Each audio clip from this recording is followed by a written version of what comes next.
এৰি দি দাদা মোক এৰি দি দাদা মোক এৰি দি তোক যদি এৰি দিব লাগে তোৰ ছাগলক জ্বালা কিয় দিছে অ দাদা তুন্দুৰ ছাগলে আমাৰ ৰোৱা পাত মাহ গোটা খাই পেলছি কতে তহঁতে ছাগলক জ্বালা দিবি কুবেবি সেইটো কথা আছে তোক এৰি নেদাওঁ তোৰ ঘৰৰ মানুহ আহিব লাগিব তেতিয়া তোক এৰি দিম অ দাদা তুন্দুৰ ছাগলক কাজিব জ্বালা নেদা মোক এৰি দি তই ছাগলটোক জ্বালা দিছে ছাগলটো এতিয়া এনেকৈ এটা ভাৰি আছে থাকিব পৰা নাই তই ছাগলক মোক ধুই দি বেলেগ গুটিয়া অ দাদা মোক খুল দি না মই ছাগলটোক মোক ধুই দি আহো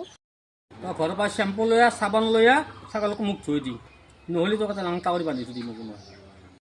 অ দাদা মই যাওঁ দে মোক খুলি দি মই লওঁ দে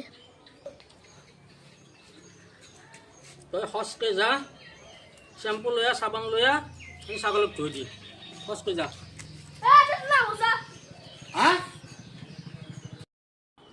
কি বস্তু হয় এতিয়াৰ লগে লগে দাদা নাহো যা বাছা তই এইবাৰ আহিবি তোকো জ্বালা দিম